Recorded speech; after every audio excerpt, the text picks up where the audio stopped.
What's up, everybody? Welcome to The Stack. I'm Alex. What is up? I'm Pete. And on The Stack, we have a ton of new books to talk about, as well as a bunch of advanced reviews to drop on you as well. But let's kick it off with one I was very excited about. Uncle Scrooge and the Infinity Dime, #1 from Marvel, written by Jason Aaron, art by Francesco Polito, Alessandro Pastrovichhio, and Vitale Mangiatordi, and Giada Perissinotto.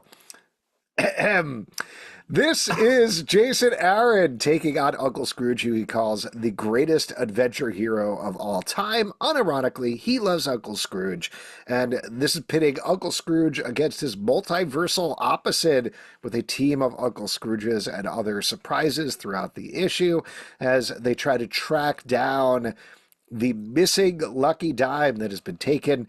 I was pretty hyped for this, honestly, just because Jason Aaron was so excited about it. And yeah, that's what I want to talk to you about is the fact that, like, normally the letter section is in the back, but I think they purposely put it in the front to be like, hey, Jason Aaron loves this and you should too, to try to kind of like help hype it up, I feel like, you know what I mean? I agree. I think that's sort of a necessary table setter here because they plug in the back. They have upcoming 2 issues like what if Donald Duck was Wolverine and what if Donald Duck was Thor. I do not expect those are going to be like, these are very respectful of the canon of Donald, you know, or whatever. Like, I think they're going to be fun larks. Uncle Scrooge, legitimately, through the Carl Bark stuff, is lauded as fantastic comics. And I don't know if you've ever read The Life and Times of Scrooge McDuck. It's phenomenal. It's basically like this whole history of Scrooge McDuck told through the comics that's very respectful and very interesting. And I think that's why Jason Aaron puts the note up front, is to be like, hey, you guys, this isn't a goof. we're going to have fun here. But I think he just did that letter expecting maybe it was going to be in the back. And then Marvel was like, I think we should put this in the front just to kind of like you said, you know, table set. I think that's very interesting because, you know, first off, reading this, you can tell somebody who has been writing a lot of Marvel comics is writing this, right? Because you get the all banks and there's like a lot of kind of references to Marvel stuff in here a little bit. But what I do love is his joy for this character really shines through not only in the comic, but then in his letter in the beginning. So I think that's a great job of kind of getting you in the right mindset for what you're about to read.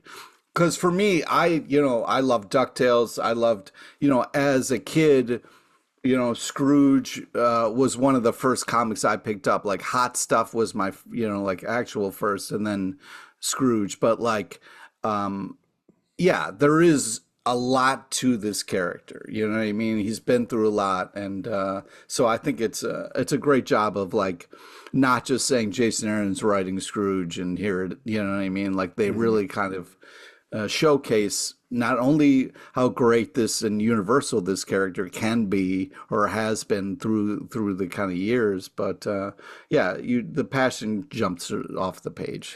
Totally agree. And there's so much that's so fun about this book. Like you mentioned, it's clearly Jason Aaron riffing off of his multiversal stuff in Avengers and other title. There's a Thor joke in there as well. It's packed with jokes, and it's packed with Duck and Ducktail jokes as well. There's a phenomenal sequence with Donald Duck that I won't spoil here, but it's great. But it's also really heartfelt at the same time. So just a really lovely tribute to the character, a really wonderful comic book. The art is from a bunch of, I believe, Italian artists who regularly work on Disney comics, where they're way more popular than they are here in America. It's great. This is a great package. And I think even if you only vaguely know stuff about Uncle Scrooge and DuckTales and everything like that, you could still really enjoy it. It's just very, very fun. I was very the art's great. It's the nostalgia factor is through the roof, at least for me. And this was in my sweet spot for sure. Well, and again, without getting too much into spoilers, Jason Aaron is riffing off of a very specific moment from Disney Comics where he's like, what if this happened differently in the multiverse?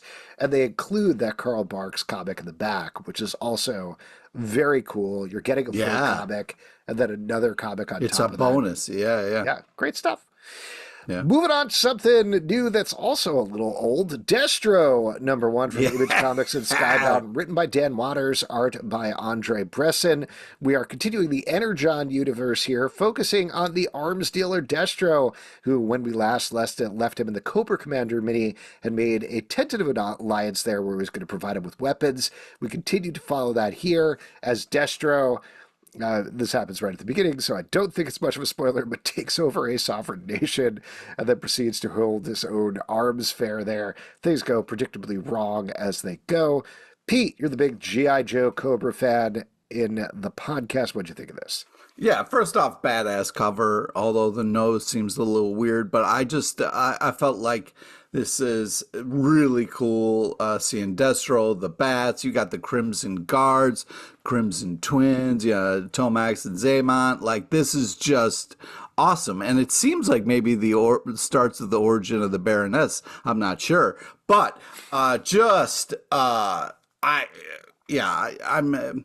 I'm too in deep with G.I. Joe not to be having a blast with this, so maybe I'm the wrong person to ask, but this was really awesome. And it seems like we're setting up a classic Cobra Commander versus Destro thing. I mean, that's one of the problems, because a lot of people are like, why doesn't Cobra win? They always have the better stuff, the better equipment, all the advantages, but it's the infighting that always takes them down. You know what I mean?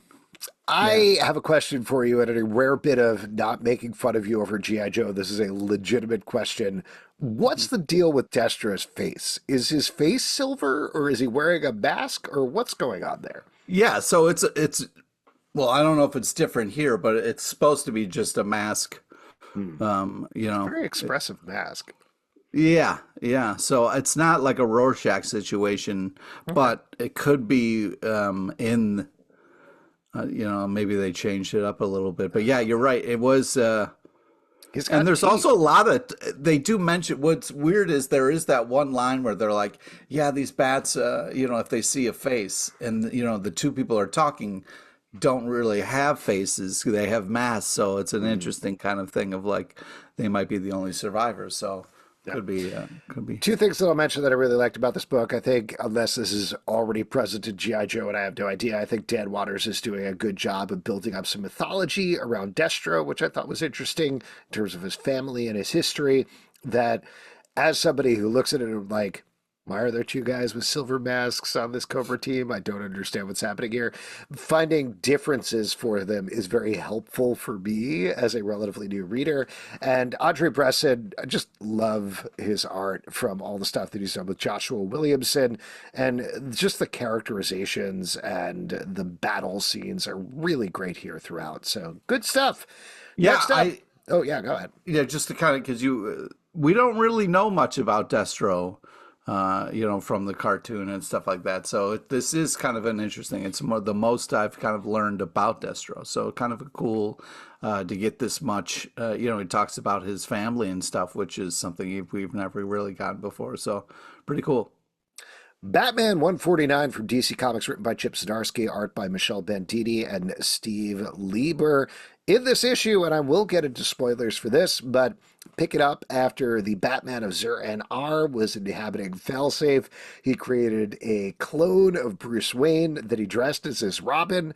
That's what we're focusing on in this issue. As it turns out, this clone not only has the memories of Bruce Wayne all jumbled up in his head, but he's also aging faster. So a lot of stuff happens in this issue.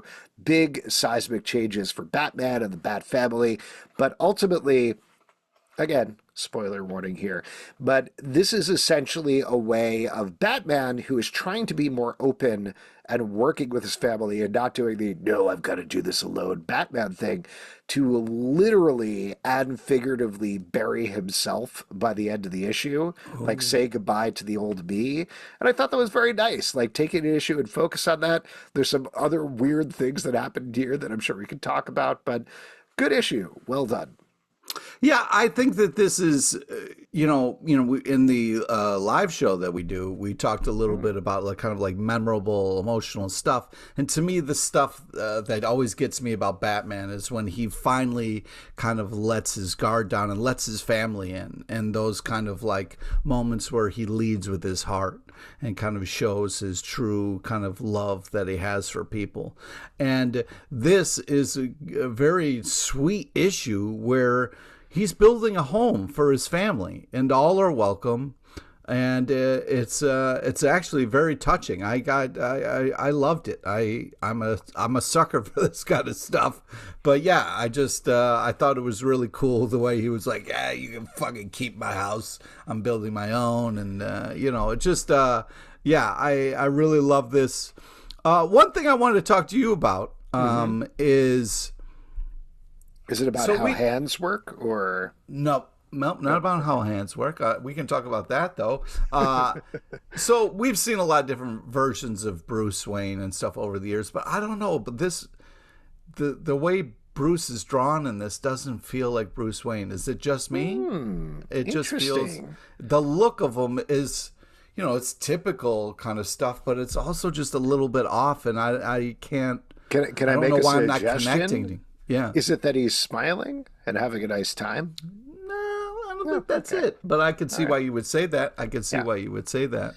I don't know. There was definitely, we're seeing this clone Bruce as a teen, as the same age, a little bit older, and then much, much older. So, I don't know. It's impressive that you have two artists who created any sort of continuity there. You can tell it's the same character, so that's pretty good.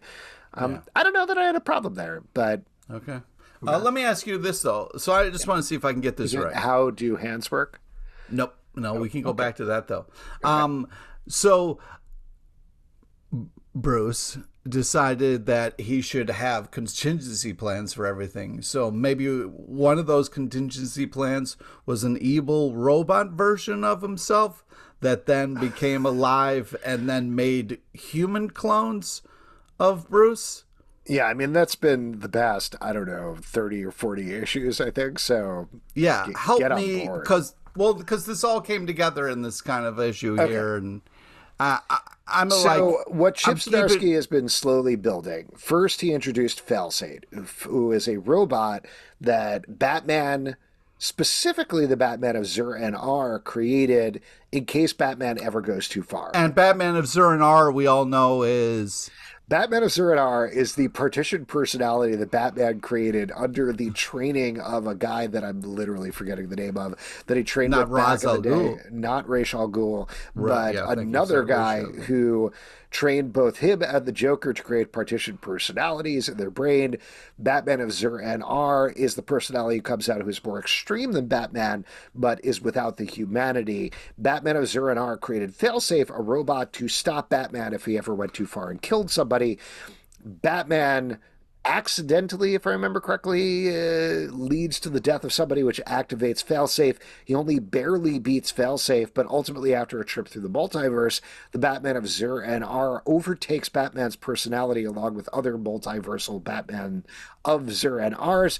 They all get transferred to Failsafe, so Batman is now clear of the Batman of Zur-En-Arr personality, which he is not totally putting the blame on, but he is at least giving a little bit of the responsibility for why he's been so standoffish for all these years. Now that that's gone, he could be more open to his family. But in the previous issue, they beat the Batman of Zur-En-Arr by proving that the Batman of Zur-En-Arr went too far by having him kill Jason Todd, who actually was brought back because of a little bit of Lazarus that was left from the Lazarus Planet event.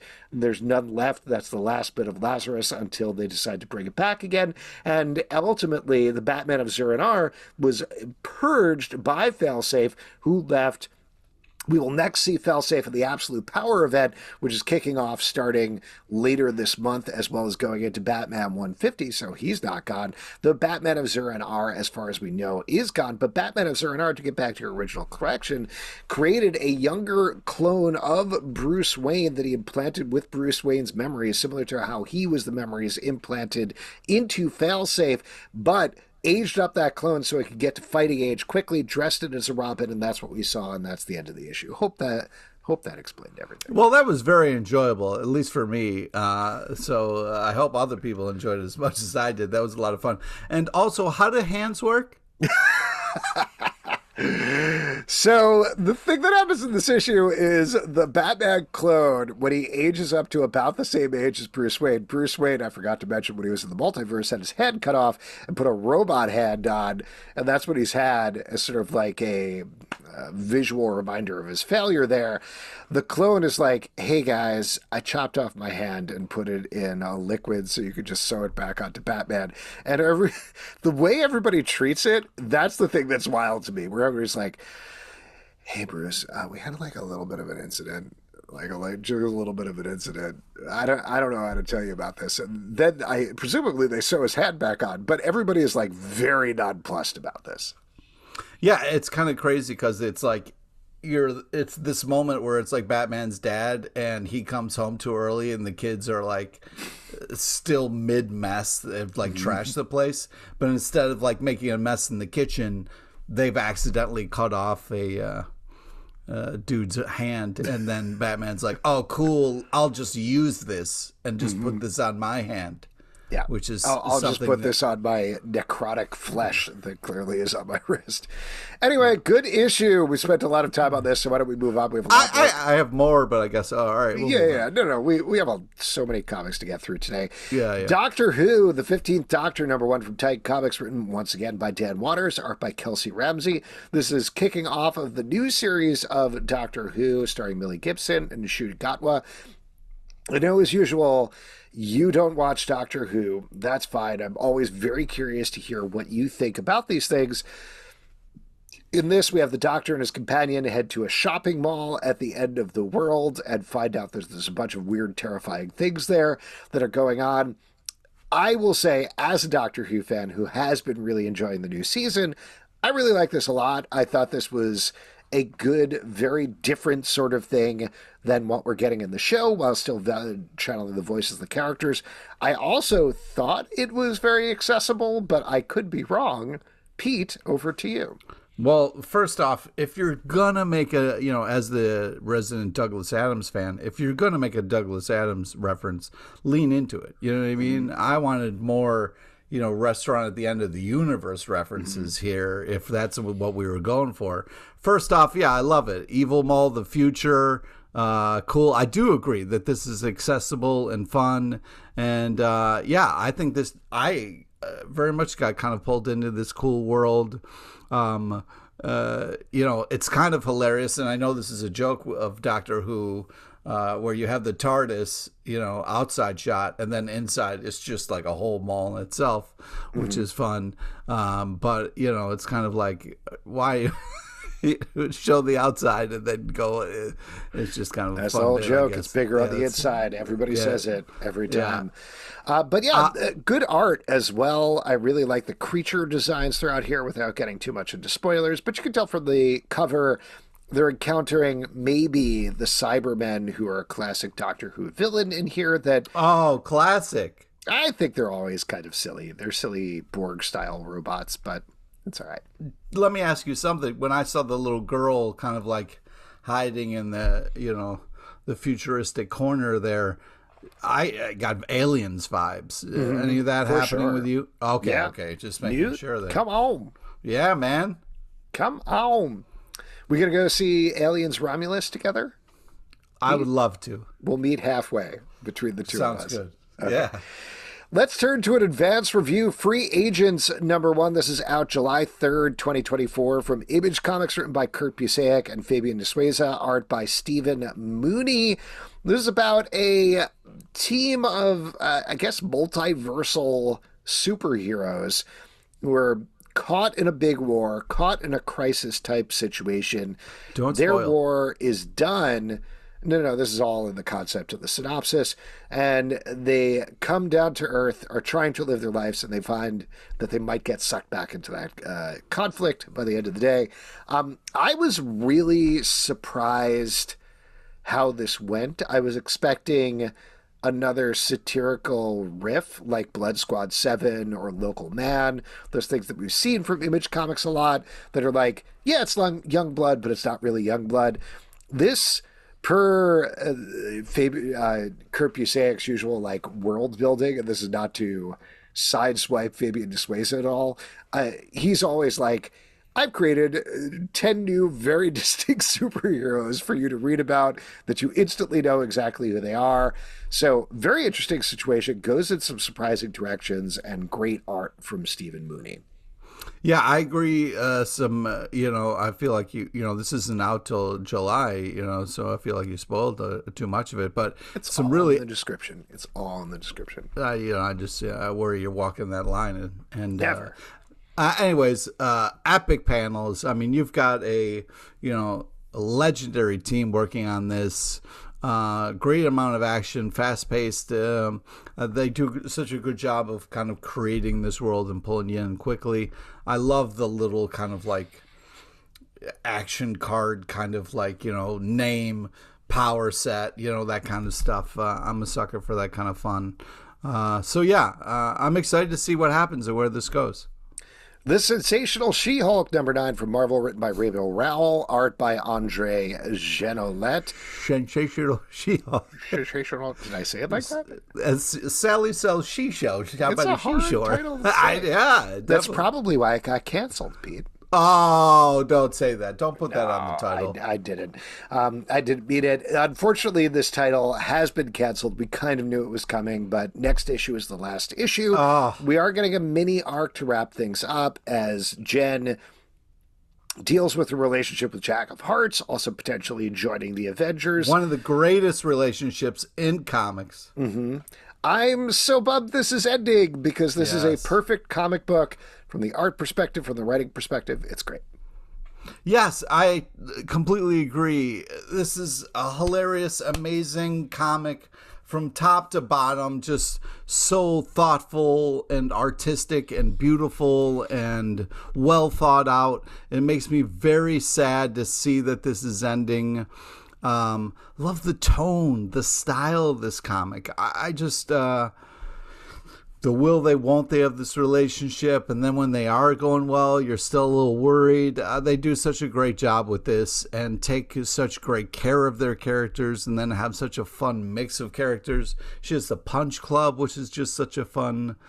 It just makes me mad. I was having such a great time with this, and I really didn't want it to end. And then to find out this is the second to last issue is a real punch in the Punch Club. But man, God, what a great comic.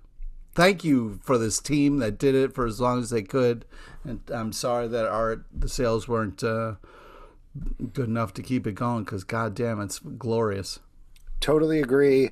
Next up, another green character, Green Lantern, War Journal #10. Is this the Green Block? Green Block! From DC Comics, written by Philip Kennedy Johnson, art by Montos. Lots of stuff going on in this book as John Stewart's mom is back on Earth being attacked by evil demon creatures. Meanwhile, John Stewart himself has been subsumed by those creatures, and a bunch of other things are happening at the same time. What do you think about this one, Pete? Well, first off, cool-ass variant cover. Nice to see Mom getting some help in this issue. I've been really worried about her. This continues to be very cool. I was a little, I'm not the hugest Green Lantern fan, so when the reveal at the end in spoilers that, who's coming to the rescue? Guy Gardner, one of the douchiest of them all. So I was just like, meh, meh. But maybe to some people they're like, yeah. But the amazing team on this. The art's fantastic. Philip Kennedy Johnson does nothing but hit home runs. So man, this is good. Misery #1 from Image Comics, written by Todd McFarlane, art by Simon Kondransky. We are following, I believe, the daughter of Spawn's wife is how the continuity goes. Yep, great. Yeah, Wanda's and Spawn's child, but she's not Spawn's daughter. She's some other guy's daughter. Yeah, technically. Okay. Yeah, just in my mind, they should still be a family, Sure. you know what I mean? Because, but Regardless, she's got powers. trigger warning for this issue, though. Holy shit. Yes, she's got powers. She's dealing with a lot of trauma. Honestly, there's nobody I would rather have writing a teen girl and going through trauma than Todd McFarlane. What'd you think, Pete? What? It's a weird situation. Yeah. Okay, because I wrote 3 different styles in my notes where I was like, why is Todd McFarlane writing this? But then I was like, no, delete. Maybe Wait, do you want to know why he's writing it? Do you want to know the actual reason? Well, here's the thing that I'm kind of struggling with. This guy created Spawn, right? Yeah. He started this whole kind of world. Why wouldn't he continue with other characters that he helped create? And you know what I mean? So like, if anybody can, he can. You know what I mean? He started this, so why can't he tell the story? But the way he's doing it, it makes me wonder. You know, you get to a point where you're surrounded by yes people where nobody's being like, hey man, maybe you shouldn't be writing this. Yeah, there's a lot of traumatic things that happen to women in this issue, which, mind you, traumatic things happen to women, so I get it, but I do think, to the point that we're making, or anybody, it doesn't have to be for sure, but I think it makes it complicated when you have a male production team who is working on that. The thing that I was going to say about his inspiration that he talked about, I believe, in a press release, is he has daughters, and the way that he described it, he was like, what would it be like for my daughters if my wife died and they were raised on their own? And I was like, I don't know, maybe don't put that in a press release. What do you think, buddy? Like, I want to say, just full disclosure, we've talked to Ted McFarlane. Great guy, like super friendly, super open guy. Unbelievably talented. So talented. But again, I think like this would have been a great one for him to be like, Erica Schultz is writing Rat City, the future set Spawn. Maybe you guys switch places there. Maybe Erica writes Misery and you do Rat City, and we kind of see where we net out with that. And maybe that's where it's going, and he just wanted to do the number 1, you know what I mean? Yeah. And set an insane tone that... I do really like Simon Kondratsky's art. I do think they're a good team together. They've worked together a bunch already. It's great art. Great art. But yeah, the contents of the story, definitely, like you said, trigger warning there. I don't know if this works. It's a bit of a bummer. It's a tough read. It's a tough read. Let's move to a less tough read, hopefully. Uncanny Valley, number 4 from Boom Studios, written by Tony Fleeks, art by Dave Wachter. We have been following a kid who is part cartoon. Yes, he travels the with his grandpa to a strange land. In this issue, they meet a bunch of other cartoons who maybe are going to help them out. If you haven't, go check out our interview with the team on a recent live podcast. It's too bad we didn't talk to him about this comic. We did indeed. But Pete, as a fan of the book, what'd you think about this one? Well, first off, I mean, who hasn't always wanted a grandpa who's part cartoon? You know what I mean? And to discover that you have cartoon powers. I mean, it's a glorious thing to kind of have happen. And yeah, I love this. I love the art. I love the tone. I love how fun this is. I mean, it's hysterical, right? You know, it's like, oh, you can't kill a toon, but, you know, spoilers, you can use white paint to erase. Oh, I just love it. I love the whole painting a tunnel on the wall. You know, that whole, it's just fun bit. And yeah, it's very nostalgic for me. So maybe I'm just a Looney Tunes head and I think this is all glorious. Maybe it's driving other people insane. But yeah, I just think this is a blast. This is so much fun. I love the pace. I love the art. I love, you know, everything about this is just a ton of fun, a tune of fun, if you will. I agree. I really enjoyed this as well. Like we did talk about on the live show, I appreciate how they are fleshing out the mythology in very specific bursts in every issue. Like we get a little bit more in this issue and it tees it up for the next thing that's going to happen. That's going to be, I think, a barn burner in the next issue as well. Great stuff. And I continue to be so impressed with Dave Wachter, like doing so many different styles in this book. The layers oh of my art gosh, in this it's book crazy. is unbelievable. You have realistic kind of photo art, and then you have this cartoony over the top art, and then there's just all the stuff in between with the backgrounds and everything that's happening, detailed, and then cartoon fun. Let me ask you, there's a big cliffhanger here at the end. Who do you think the reveal is? Do you think it's a human, or do you think it's a tune? And do you think it's like a famous tune? Because part of me really wants it to be like Bugs Bunny or like Well, it's called The Roger First, Rabbit. right? Yeah.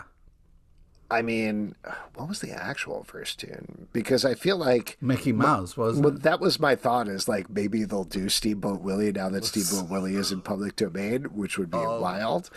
But I don't know. We'll see. Oh man, it's gonna be cool. Ultimate Spider-Man #6 from Marvel, written by Jonathan Hickman, art by Marco Cicchetto. This is a big issue as Green Goblin and Spider-Man team up, try to take down Kingpin. I will tell you what, I've been not even back and forth. Like, I've generally enjoyed this, but some of the issues get me, some of them don't. This is an issue that got me because the action sequences are so good. They finally came up with a reason why Kingpin is so strong and could take down Spider-Man and Green Goblin.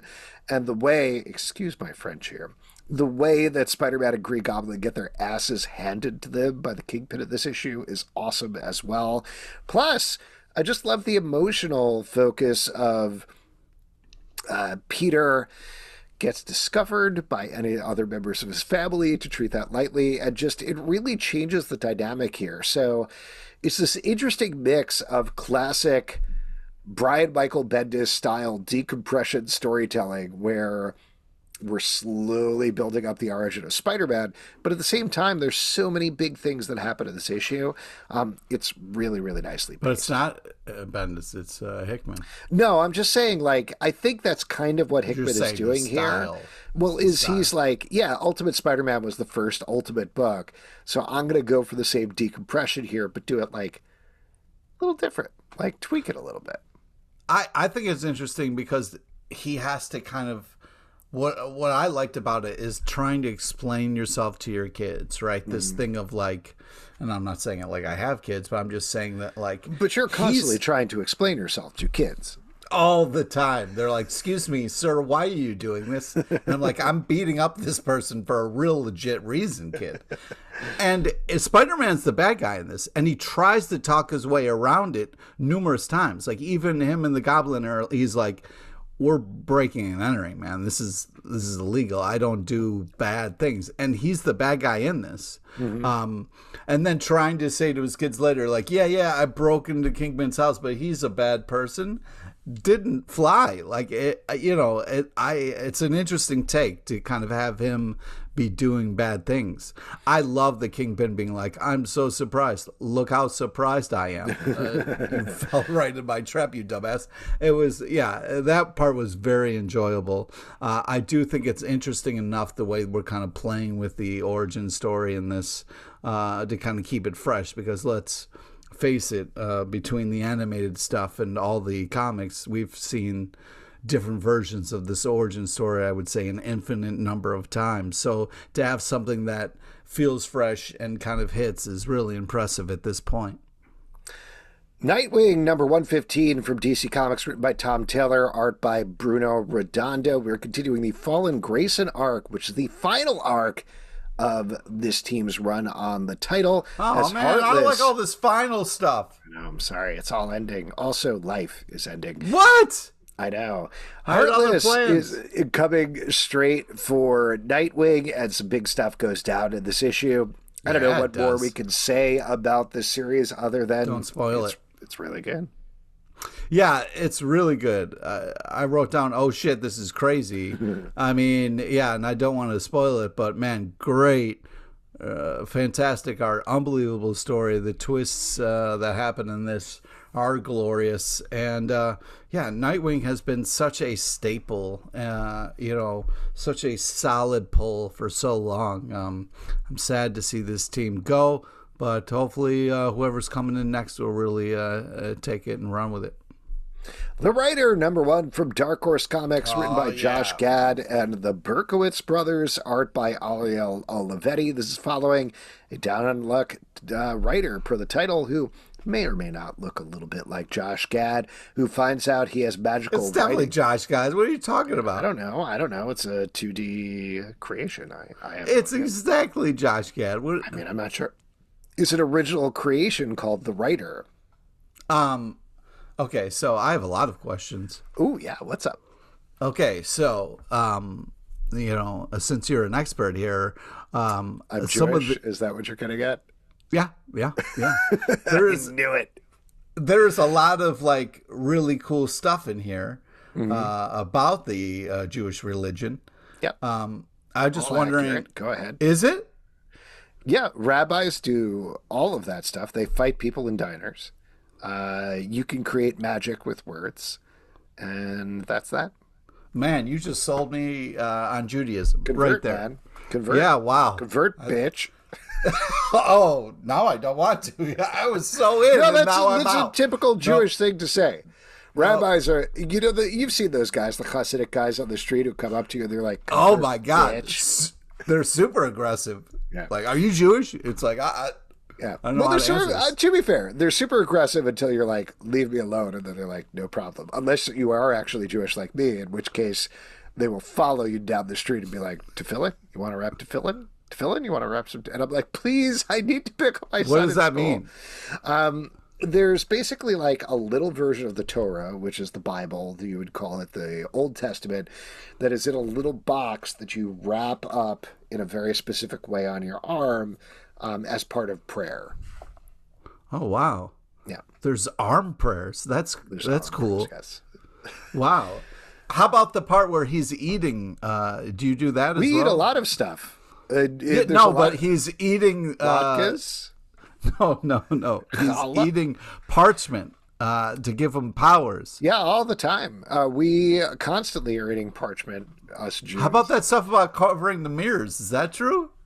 Well, actually, the covering the mirrors thing, oh my gosh, I'm forgetting, but that is something that I believe you do for a funeral when you're sitting Shiva. So, yes, that's a real thing. So you believe that demons feed off of, what did that say, sadness?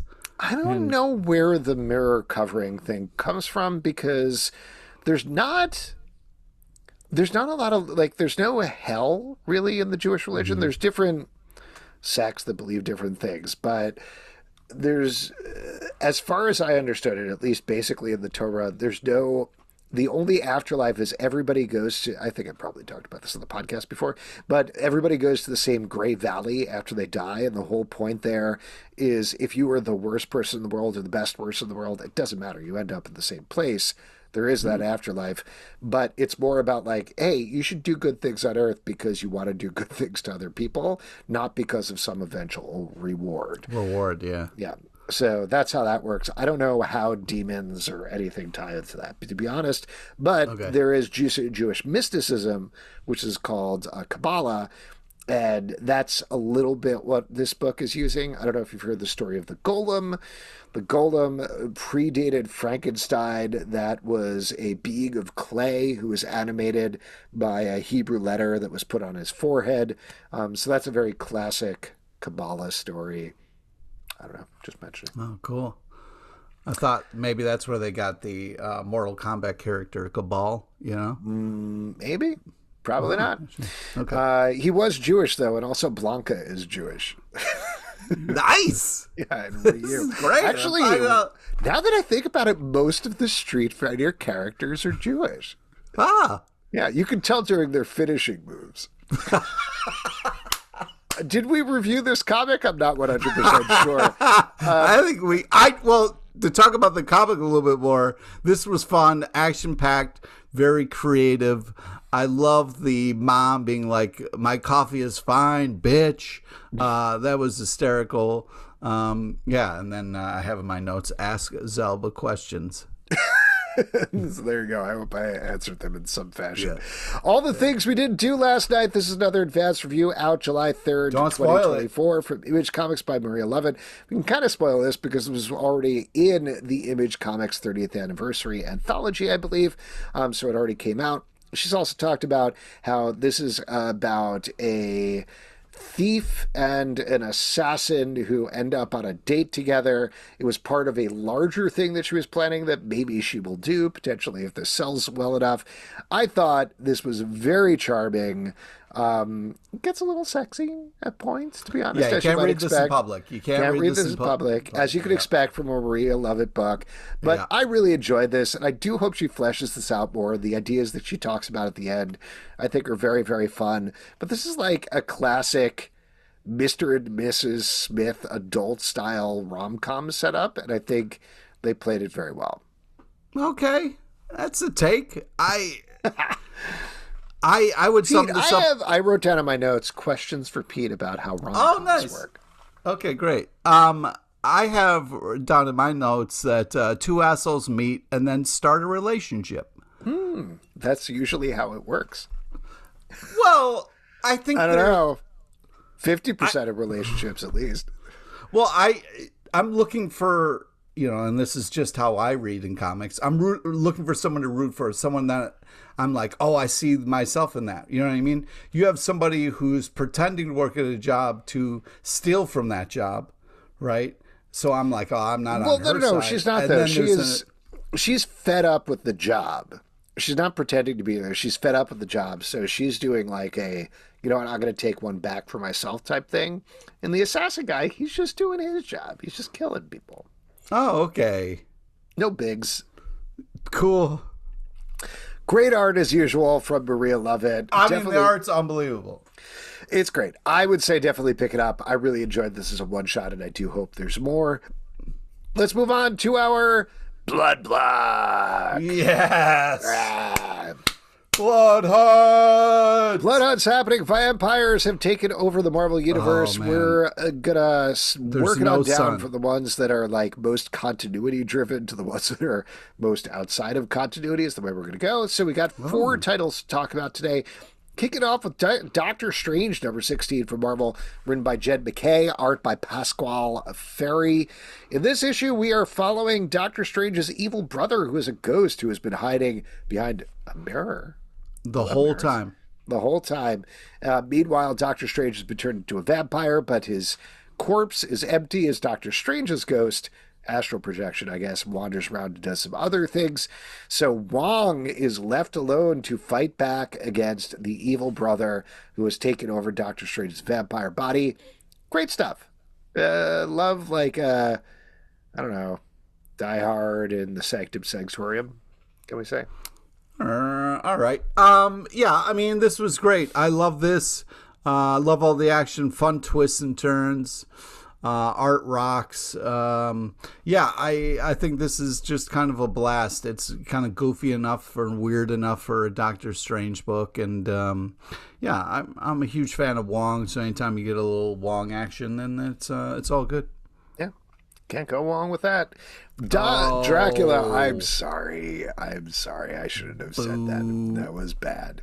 Dracula Blood Hunt number 2 from Marvel, written by Danny Laura, art by Vincenzo Caruto. It was immediately following up on Blood Hunt number 3, where Bloodline, the daughter of Blade, found out that her father was behind everything and needs to kill him and ran off.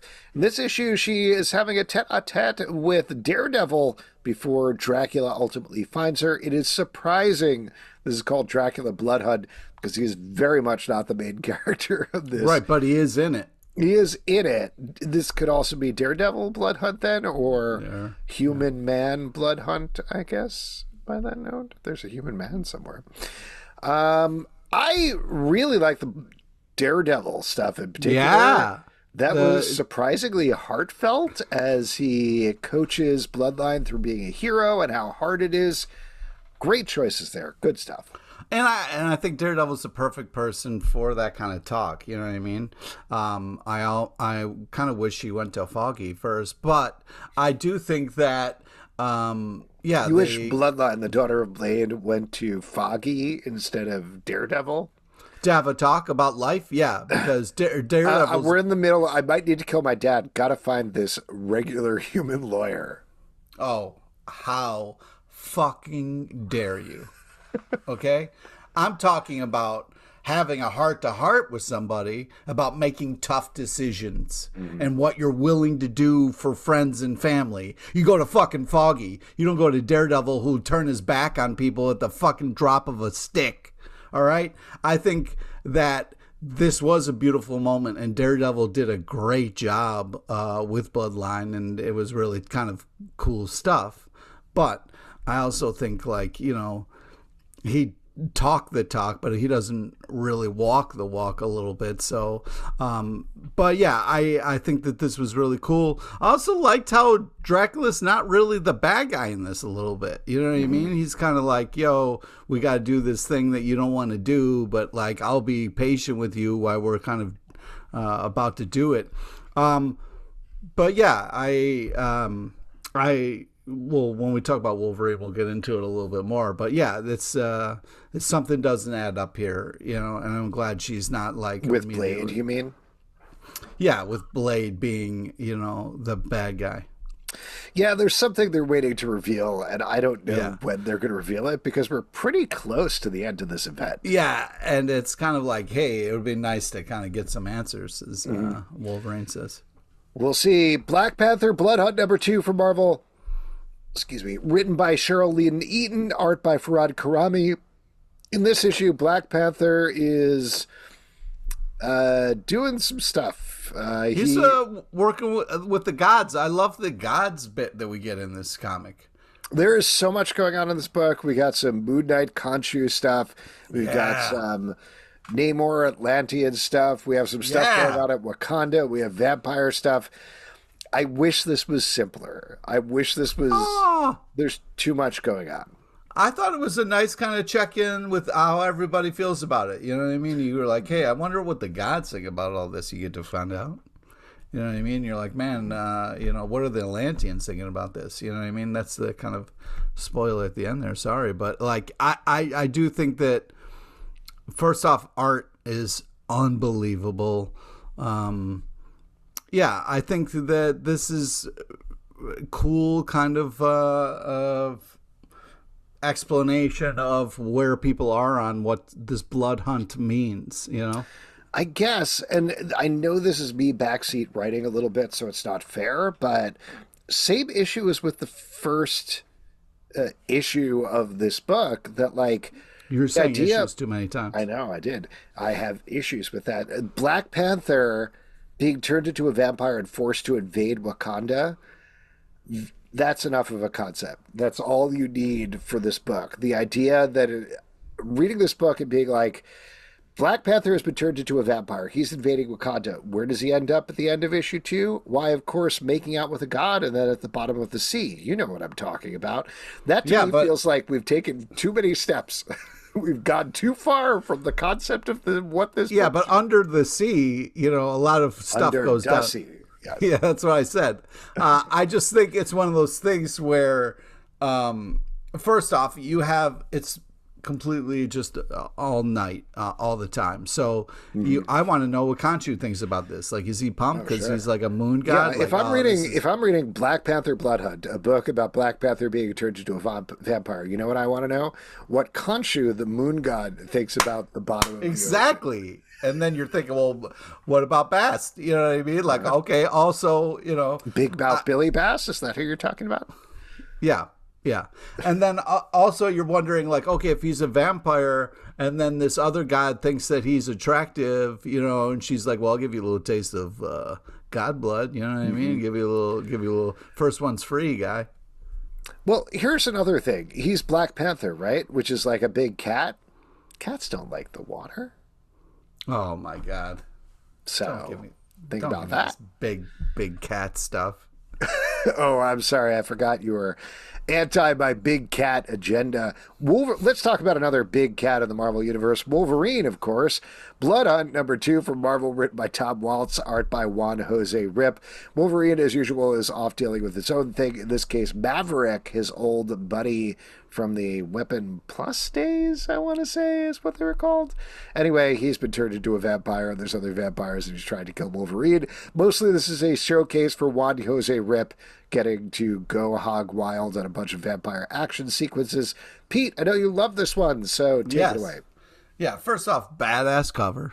And this is a great ish. You know, you get Wolverine and Nightguard teaming up and killing vamps. I love it. This is just a simple concept, which is something you were talking about. Like, wouldn't it be fun to just see Wolverine and another person just slashing vamps and having a great time and coming up with a plan to kind of get to the bottom of this, and Wolverine being the voice of reason at all times, being like, hey, you know what, I need some answers on this whole Blade situation because this doesn't feel right. Blade doesn't normally just kind of be on the bad guy's side for no particular reason. So I appreciated the blood and guts and all the action in this comic. And then the fact that Wolverine's getting a little fed up, and so am I. I want some answers.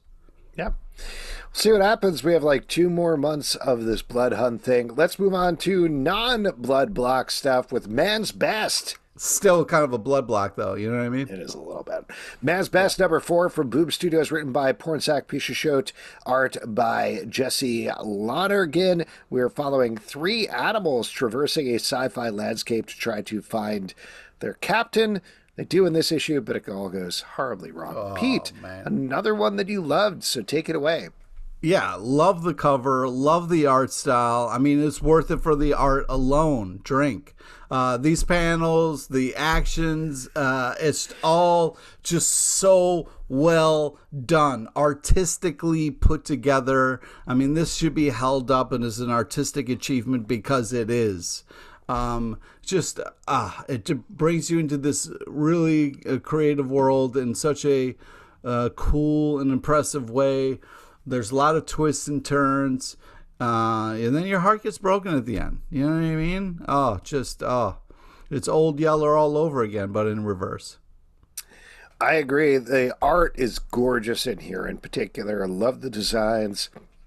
Love the weird angular creatures throughout.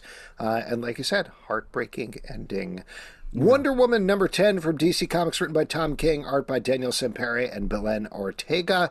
In the front story, Wonder Woman is back on the beaches of Themyscira. Actually, she's not. Sorry, she's on another island fighting... Cheetah Island. Yes, Cheetah Island. I was about to say Chitara. That's 100% wrong. It's Cheetah.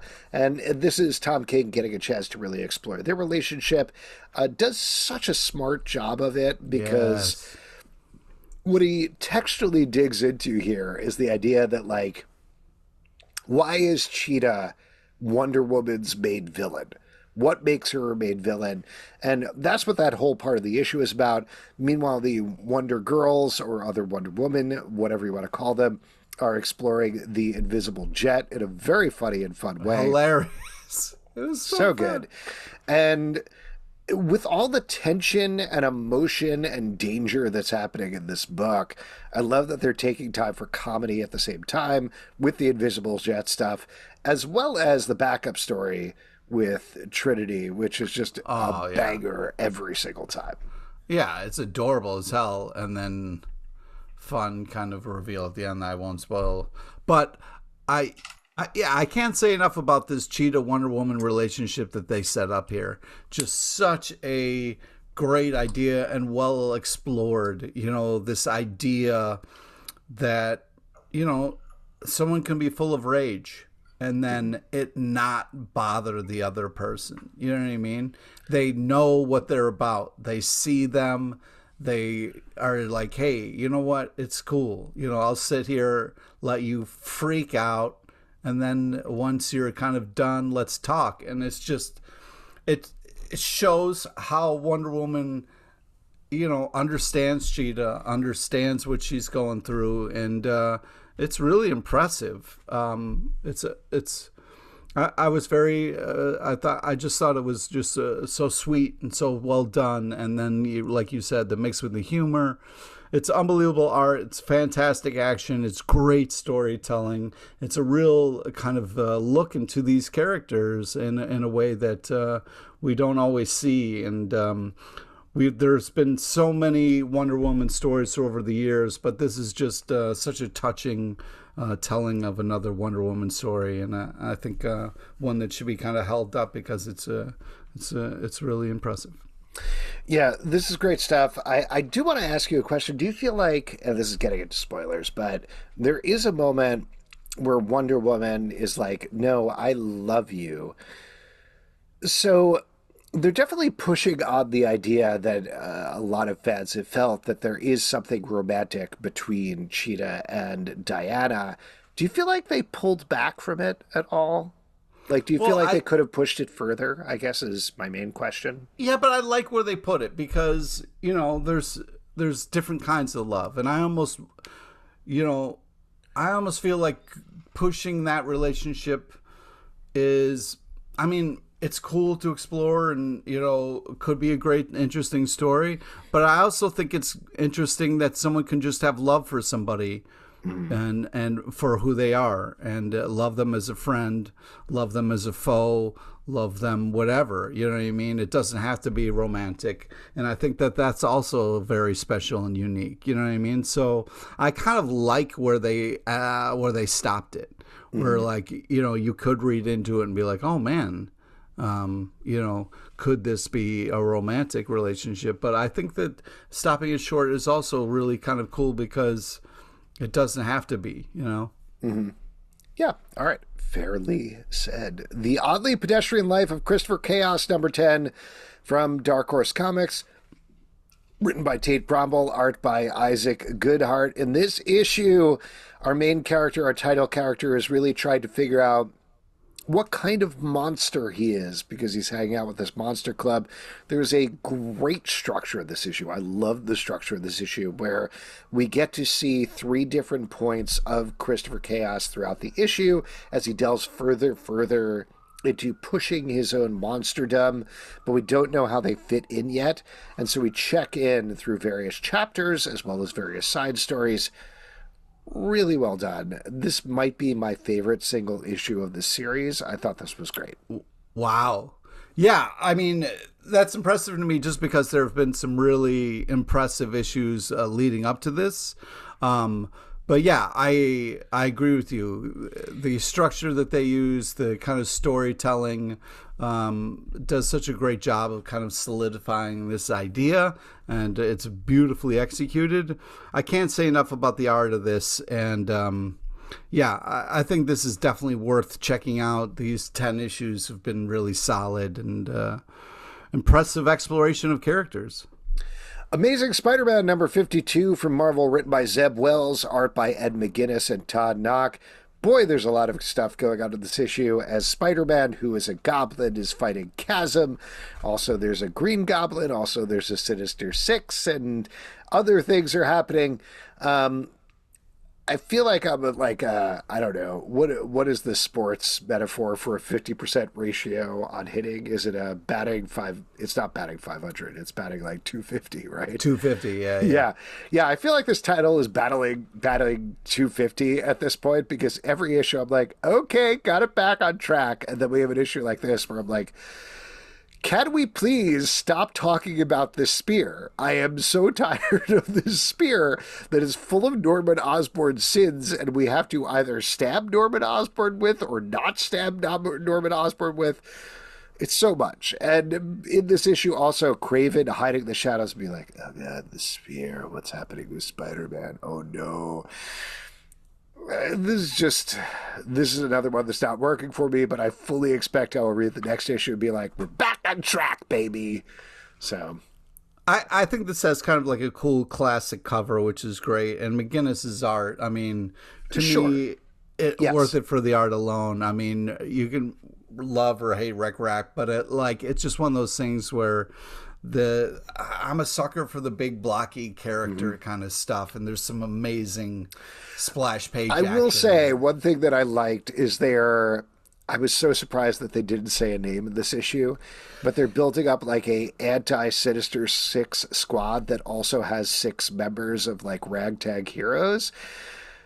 They're definitely going to get named. If they don't get named next issue, they have missed a joke at that point, being like, I couldn't think of what it was, but like the Fantastic Six or whatever they're going to call themselves. And I like that. Like, I like the build up here, but it's just, it is frustrating to me to have Spider-Man be like, yeah, I'm a goblin. Oh, wait, no, I'm not. And that's pretty much it with this issue. But I don't know. We'll see. Yeah, the spear stuff is driving me nuts as well. I'm not a fan of this whole sin swapping weird ass. Well, you don't like spears or spearmint. You don't. I'm being honest. You prefer cinnamon gum. Wait until the next arc of Amazing Spider-Man. They introduce the cinnamon gun, and then you're going to be like, I'm into this. I like this. Oh, man, yeah.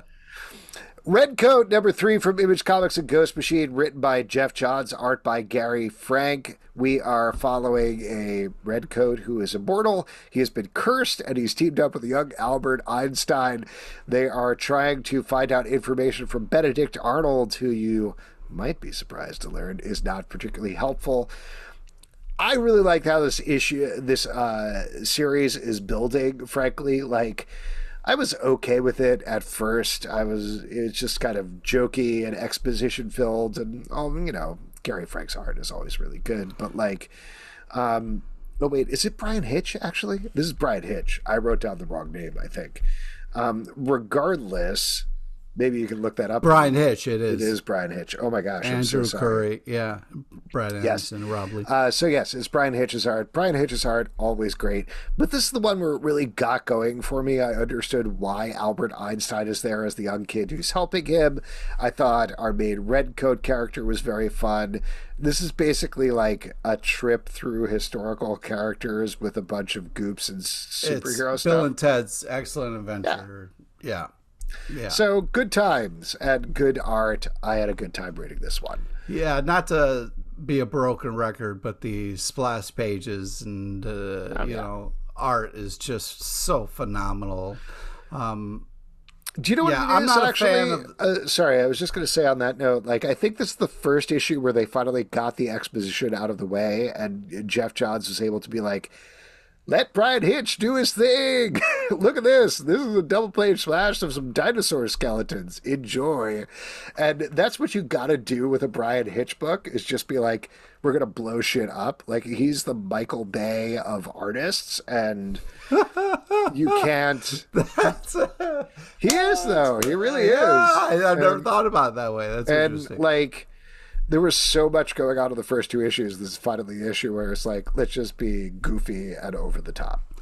Yeah, I mean, paging through this again, like seeing the kind of explosions and stuff for sure, but also not to take away from the small moments, the still moments of like facial stuff is still really impressive. The fact that you can kind of read emotions off of their faces. I don't want to just think they're always just action and explosions with Hitch's work.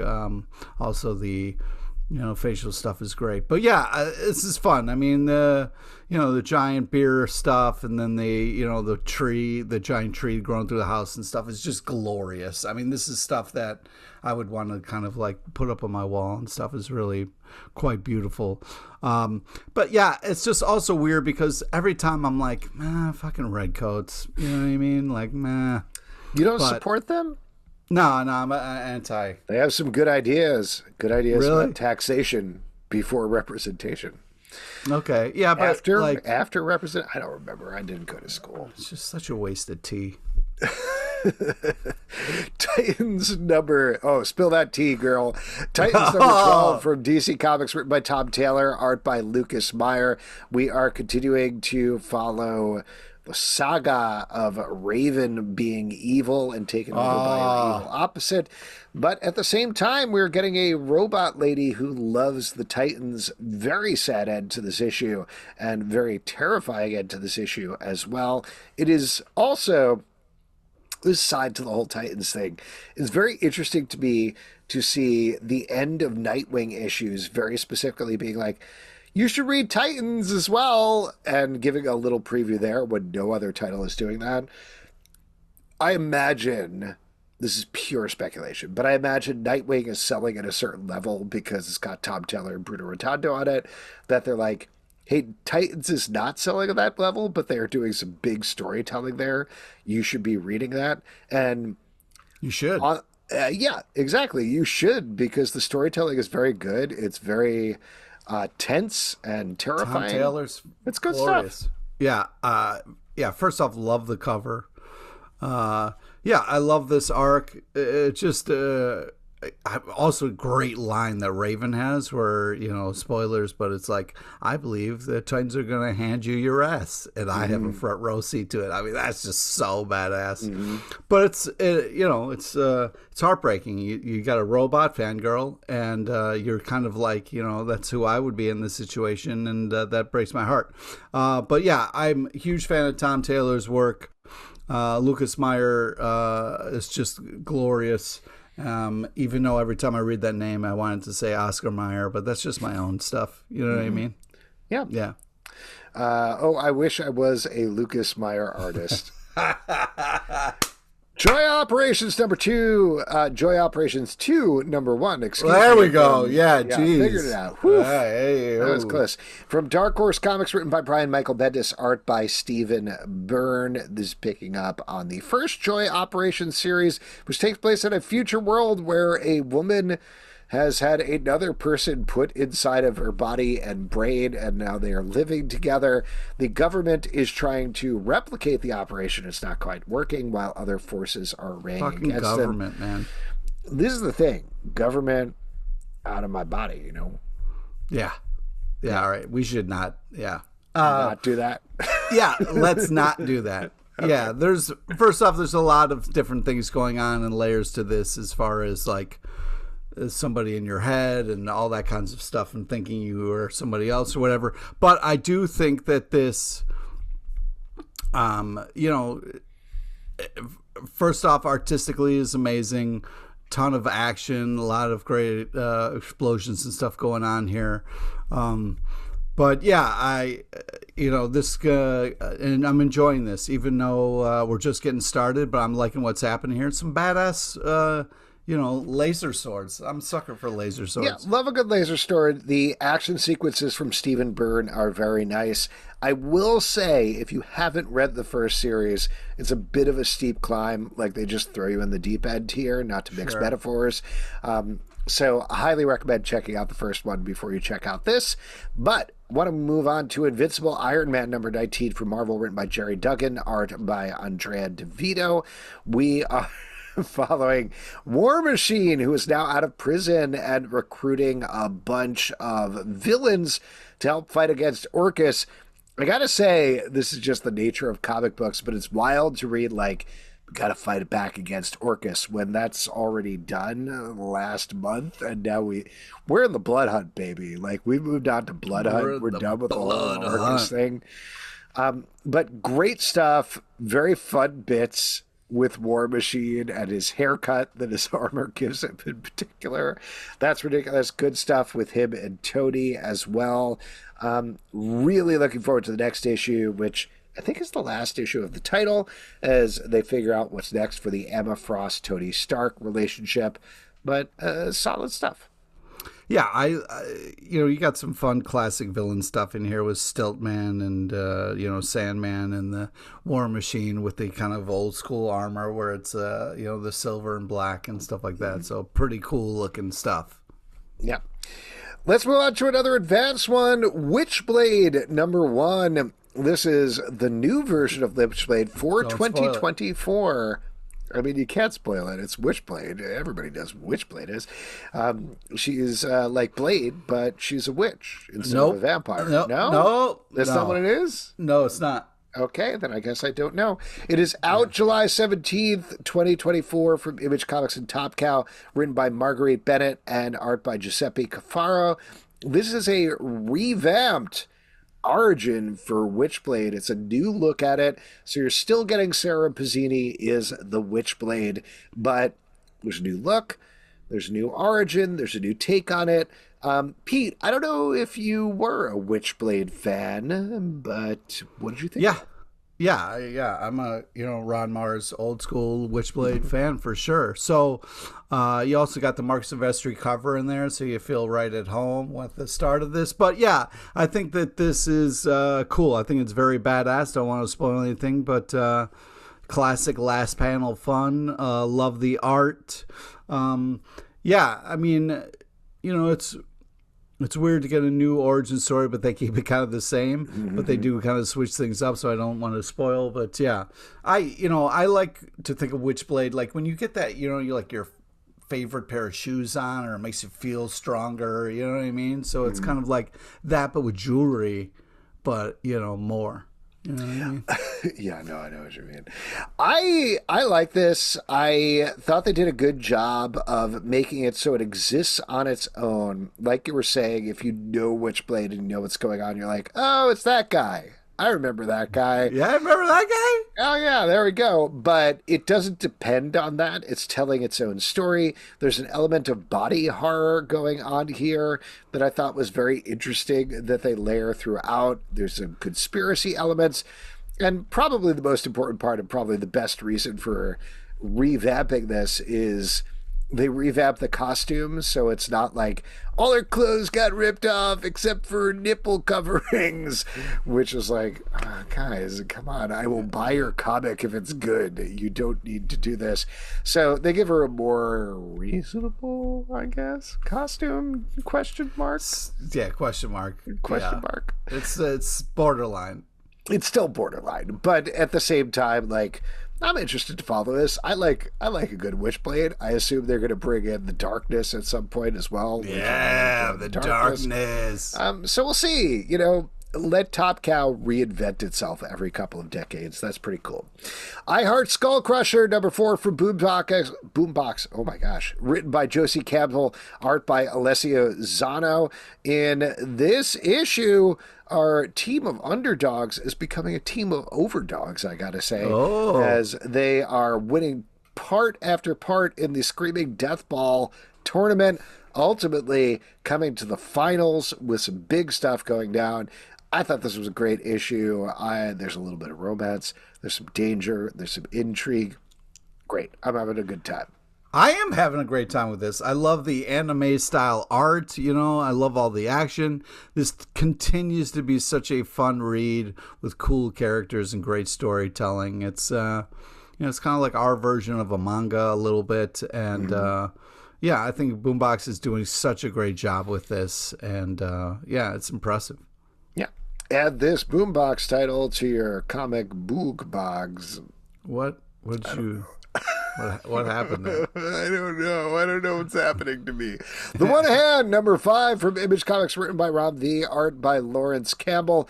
We're getting some huge mythology stuff happening in this issue. I believe this is wrapping up both this and the Six Finger, but I could be wrong about that. Nobody checked the details. Anyway, we finally find out what's going on in Neo Devonia with our detective and with the Six Finger killings. Big revelation here, huge twist that changes everything that we knew in a big way. What I really appreciated this, and this is not a spoiler so much as an anti-spoiler, is I spent the whole issue being like, oh, come on, you guys are just doing insert sci-fi franchise here, and then they do a little bit of a tweak on it, and I was like, oh, it's not that, it's actually this other thing, and then they do a little tweak, and I was like, oh no, it's actually this other thing. So they actually find something. Shut up and maybe I should shut up and just enjoy the book. Because it really is like, it defies categorization. They found their own unique way into all of these concepts about future societies and noir societies. It's not Blade Runner, it's something different. Great parent series, really good experiment. I like this quite a bit. Yeah, and again, the art is just so impressive. The art is really art in this. I mean, artistically, what's happening with the different small little kind of panels that are making like a mosaic.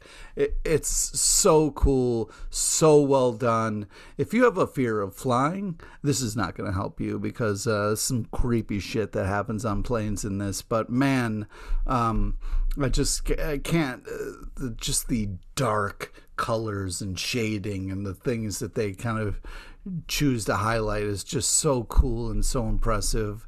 It really lends to this awesome storytelling that kind of like keeps you in the dark, lets you know certain things. It's just, I don't know, even just, yeah, just the like little things. It's really impressive and also creepy, and in a way that isn't just like fucked up. There's layers to it. So yeah, it's really impressive what they're doing here.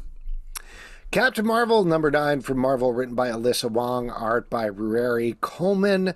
This may also, we haven't gotten confirmation of this, but this may also be the second to last issue of this series. Come on, man. I don't know. There's no solicits yet. We'll see.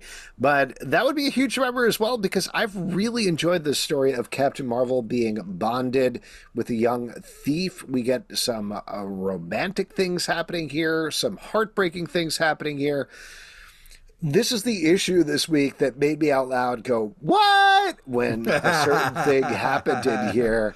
Yeah. And I think, you know, we're jaded comic book readers. That is a sign of a good comic when something happens that I can't believe it happened. So good stuff. Yeah, I'm still a little bit in shell shock over it.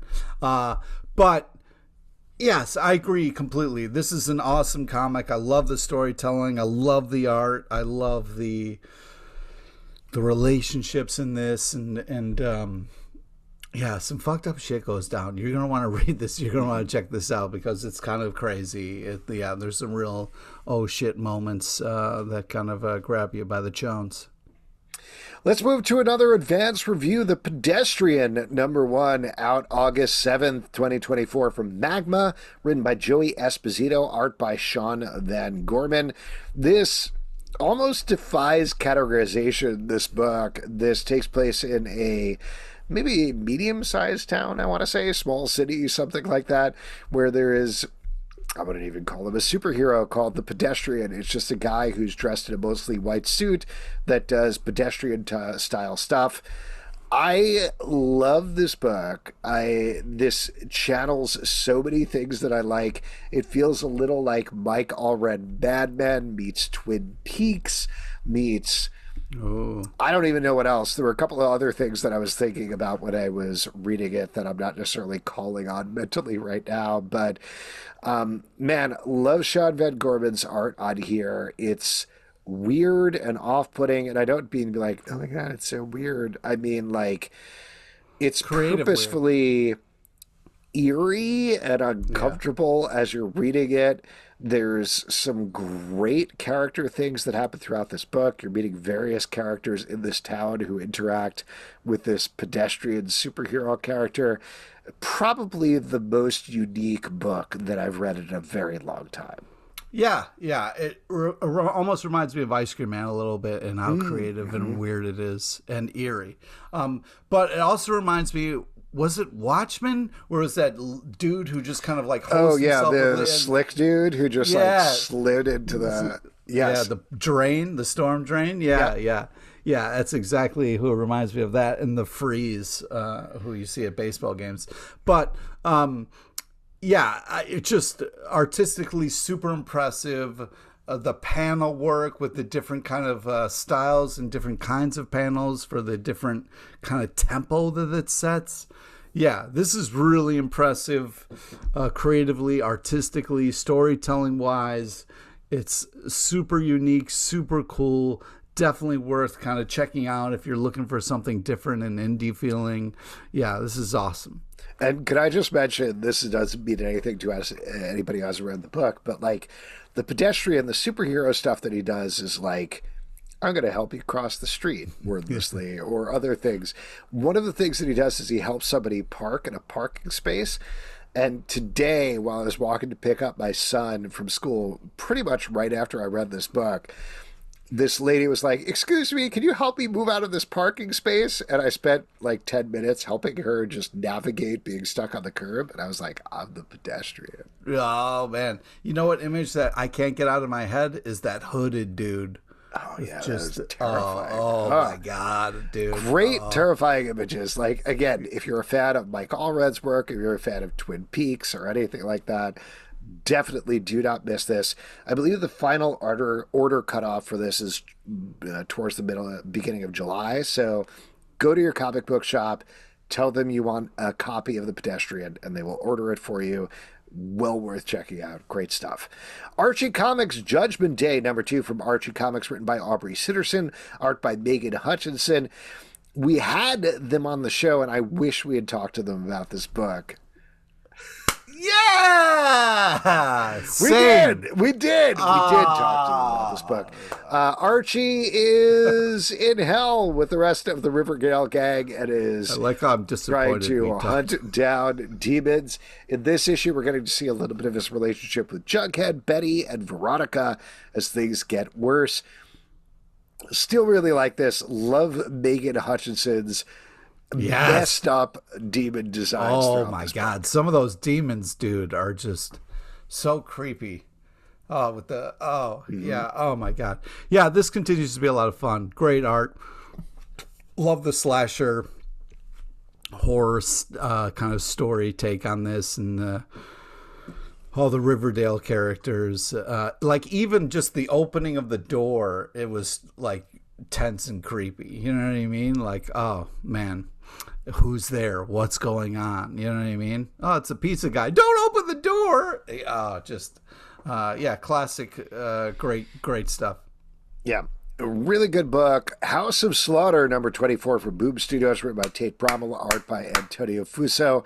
Big stuff going down here as Jace Boucher, goes up against the House of Slaughter, excuse me. Some big fight stuff goes down. Pete, you seem to really like this one, so take it away. Yeah, another banger-ish. I mean, you got the great giant fight down at the swamp that they kind of did a great job of setting up. And man, what a epic battle that was. And then they kind of go between that and this kind of meeting at a house that is just gone to shit, and things are just getting insane, and you just hope the kids are going to be okay, and all this amazing over-the-top action. This kicks ass on so many levels. I mean, just artistically, story-wise, this was such a cool slow burn to this kind of epic battle, and I'm excited to see what happens next. Let me ask you this. The Great Dragon, who is Oldie McToothface, right? Yeah. At a certain point, they're having dinner, and he's like, "Ooh, the steak is very rare. It's dripping blood, but he says it's very good." How rare will you eat a steak? Like, what is the absolute rarest amount, or how do you eat your steak? Oh, I definitely eat it rare. And I've eaten some. I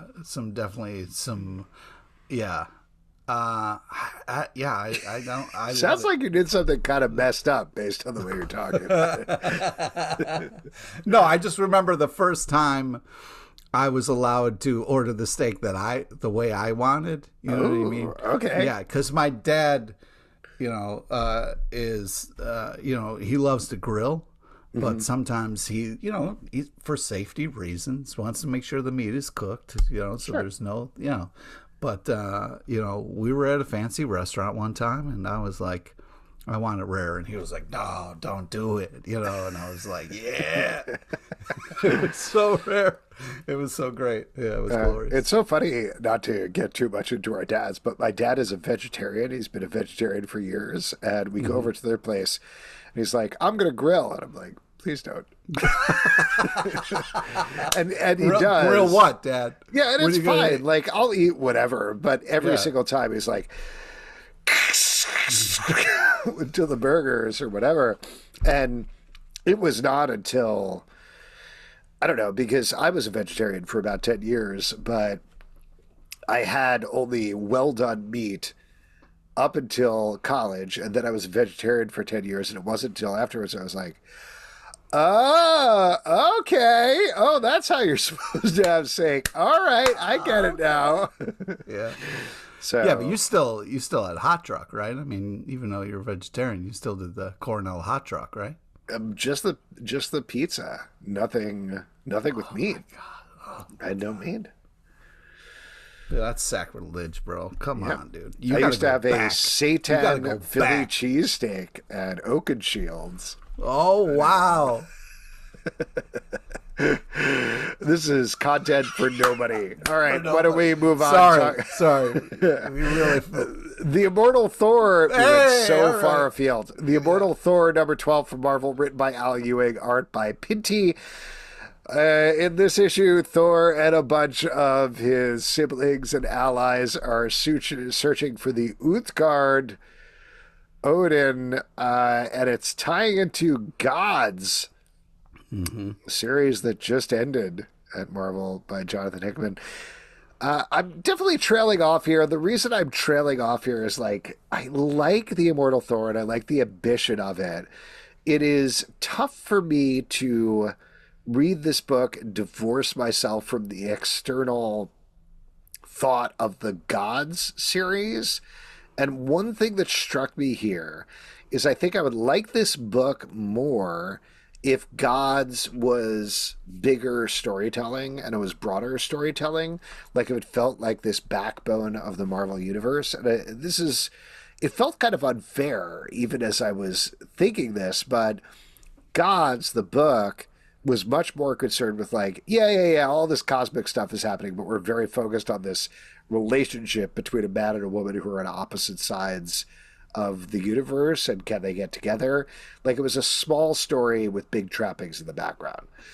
In order for it to work for the Marvel Universe and then spill over into Thor and other titles, it feels like that needs to be like, this the event book, and side, we're kind of like pulling elements from here.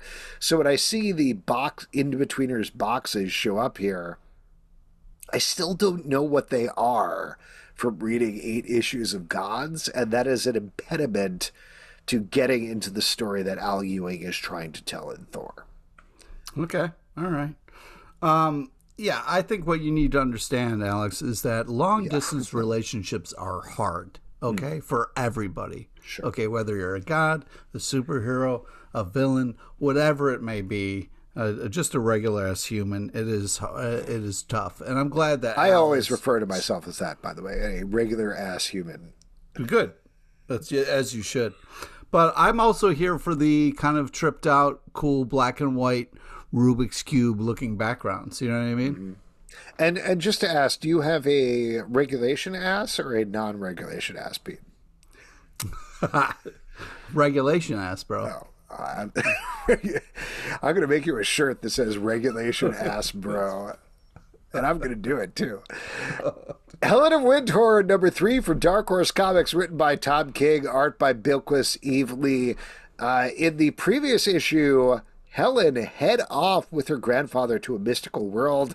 That's where we're picking up this issue as she comes home and then tells her nanny, I guess is the character, about what went on in that mystical world and all the adventures that they went on. Great stuff. This is the issue that felt the most like Supergirl Woman of Tomorrow to me, just because of like the travels and the setting and everything. But I don't know, this team works so well together. It is a must read. Yeah, you had me at Bilquis. I mean, it's worth it for the art alone. This is epic. Panels and pages and just storytelling. It's really impressive. The action, I just got lost in the panels. I forgot to read. You know what I mean? Like, I just was looking at the backgrounds and the detail and the way it flows, the art and the kind of different, like, there's just such a cool way that, you know, like, she has kind of like pointed edges that do stuff. I love it. I love it. I had to read this twice, just once enjoying the art and then go back and kind of read it because it's just so good. Yeah, I mean, that's a great way of putting it. I would also put, from the plot perspective, that there's, I don't know if it's danger or what's going on here, but we're also jumping through time periods where we're following interviews that happen with the participants years later and what happened to those tapes. And there's sort of, maybe I'm misinterpreting it, but it almost feels like an ominous nature in terms of what's happening there in that future the future scenario that's still very much of the past, like it takes place in the 1930s or something like that. So I don't know. I'm really curious to see where this goes and what the overarching idea of this book is, but great start. Yeah. Feral #4 from Image Comics, written by shit. Tony Fleeks, art by Trish Forster and shit. Toad Rodriguez. In this issue, our cats hide out in a house from the rabies infestation that has taken over, maybe not the world, but at least this county. And some bad things go down for some It's of like our favorite zombie characters. rabies, bro. Zombie rabies, bro. Great lettering in this issue as the cats play with the volume on a TV, but we also get some dark and sad things. That was by the cool. The end. big yellow, yeah. Yeah, it's great. This was my favorite issue of this series so far. Something we've talked about on the Patreon Slack is we love this team, but it's been hard to like get into these characters, I think, a little bit. Really worked for me in this issue. This is the issue where like it snapped into place for me. So if this is your favorite, this is Fleet Week then. What? Tony Fleeks. Oh, Fleek Week. Fleek Week. Okay. Yeah. Yes. Anyways, I feel like Tony hates cats, because really exploring this idea that cats really don't give a shit and will, they'll leave their friend out in the cold, and this is it's insane that in all of this rabies zombie kind of world, they even kind of stop to tell this heartbreaking story about, leading the new guy out into the cold to play hide and go seek and then going back inside and curling up next to the window. I mean, holy fucking shit. That's some cold ass shit. It is some cold ass shit. I agree. Why don't we move on and talk about The Displaced, #5 for Boom Studios, written by Ed Bryson, art by Elena Casa Languida. This is the final issue of the series that has been following a bunch of people whose town disappeared, and they've discovered that over time, if they separate from each other, they disappear as well. I hope there is another series of this because I feel like a lot of the mystery box elements didn't quite get wrapped up at all by this issue. But I like the character stuff that happens here in particular. What about you, Pete? Yeah, I mean, unbelievable art. Just some really tripped out, weird ass, beautiful shit. But also... oh man, there's something to the tone of it that makes you not trust it. You know what I mean? You get this kind of like epic last panel of like, I'm here to help you through this. And it's like, are you? Yeah. It's definitely very dark. I do hope this sold well enough to get another one because I would like to see more of this world. Yeah.